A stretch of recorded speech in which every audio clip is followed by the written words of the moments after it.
I don't even like to use the word happiness. That's just a fleeting feeling. It can just go so up and down. I don't want to chase that feeling.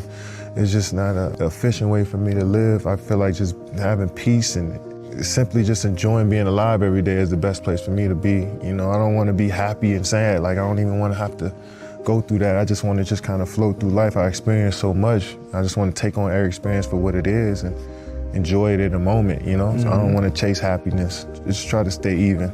It's a journey that's better than a destination. It's cool for me to be who I am and be and not apologize for it all the time. Man, I'm not coming out here unless I'm 100%. I've never had no doubts in myself.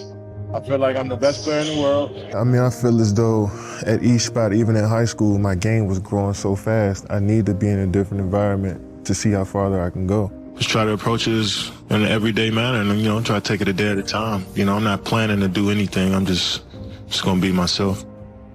Every day is a challenge to stay at this level that I'm at.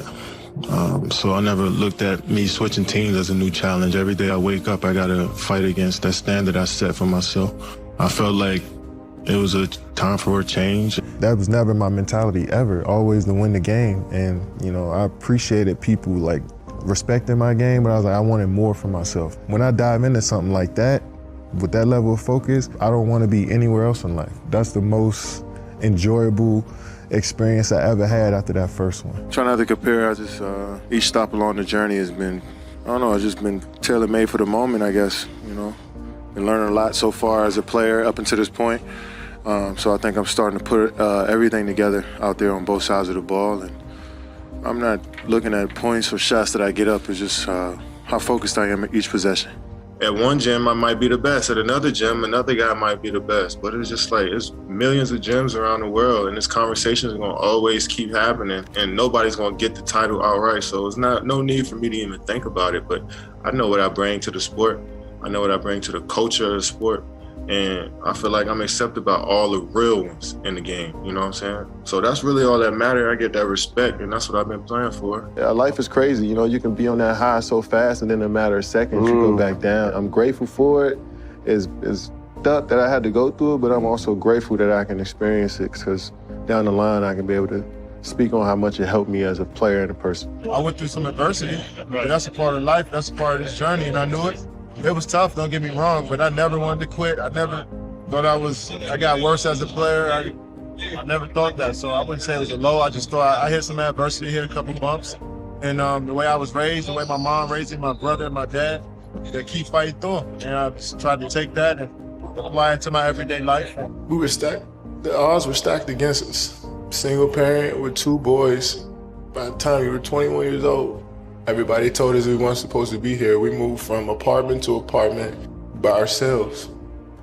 One of the best memories I had is when we moved into our first apartment. No bed, no furniture, and we just all sat in the living room and just hugged each other, because that's what we thought we made it. When something good happens to you, I don't know about you guys, but I tend to look back to what brought me here. You wake me up in the middle of the night in the summer times, making me run up a hill, making me do push-ups, screaming at me from the sideline of my games at 8 or 9 years old.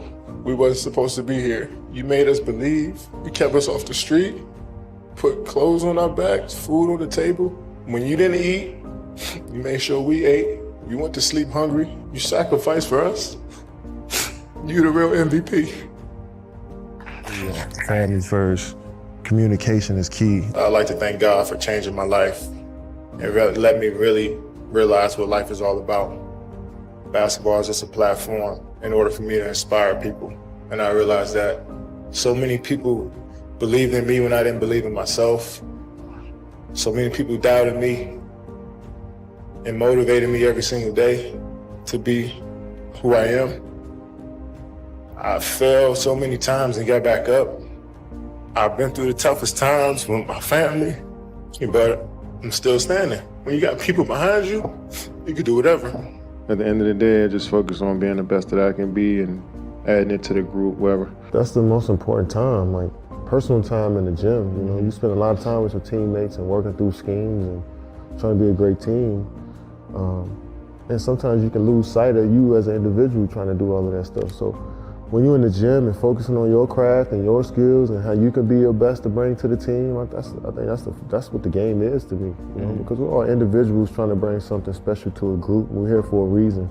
Every team is looking to get better. Saying we want to look to upgrade and get better from where we were. I mean, this is progression of a unit, you know. So keep building our identity. That's the thing. And your identity comes from winning basketball games, regardless, you know. So if you win basketball games, you figure out what your role is as an individual, and you kind of stick to that. So never jealous of no teammate ever. Well, our only goal is to be the best version of ourselves every single day individually and bring that together and work as a unit. And outside noise from people who are hoping that we fail, hoping that they see a show or get entertained by some drama. I mean, we can't control that stuff, you know? So we just worried about, you know, who we are individually and then bringing that together as a unit each and every day. Only the people in this building matter. It means nothing to me because I still got to get up and work on my game even though I don't want to. You know what I'm saying? So it's like that noise around me, don't stop talking like that. Like, I don't give a about if I'm the best player in the league. I know what I bring every night. No crying over spilled milk. It's about how we can progress and get better from here. I definitely used to have crazy anxiety wondering how I was going to play the next day or the next series, you know, and it used to drive me crazy. You know what I'm saying? And for my mental health, I guess, it's easier for me to have this approach of just, you know, waiting to see what happens and then falling back on the work that I put in, you know what I'm saying? And if I fall back on that work, then, you know, I don't have to worry too much about what happened. I already know it'll come naturally. Try to play and try not to worry about it. If it happens, it happens. You know, sometimes when you tend to focus too much on not getting injured, you probably go out there and get injured, you know. So I just try to go as hard as I can and live with the results. And I see more issues if we're not focused, you know what I'm saying? If we're not locked in on the game plan more so than anything. Once we got a good game plan and, you know, we follow it to the T, you know, we understand that life is also bigger than this. So, like, if I'm telling you to, like, get your ass in the corner, it's not that I don't like you. It's just that, you know, that's what we need for this play to work. I wasn't expecting to be a happy human being from a title. I was just expecting, like, you know, the ending of a movie. Once you work so hard and everybody tells you, like, yo, this is what you need to be working for, is this gold ball and these rings. And I'm just like, all right, cool. Let me lock in on that. And I locked in on wanting to achieve that, but I also realized it's a lot of stuff that factors in it that's out of my control. And once I won a championship, I realized that, like, yo, my view on this game is really about development. Like, how good can I be?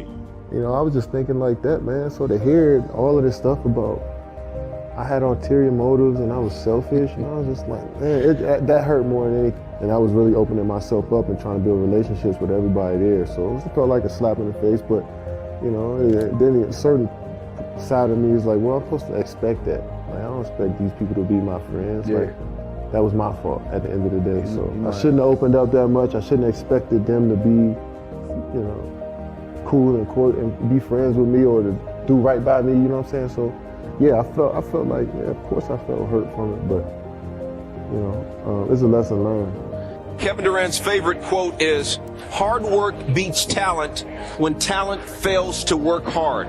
What does that quote mean to you, Kevin? It means no matter how good you are, if you don't work hard, nothing will happen for you. So I always use that quote. I instilled it in myself that no matter how good I am, I got to keep working. Hopefully I'm setting a good example about how I approach the game, and hopefully I keep inspiring people to play and watch the game.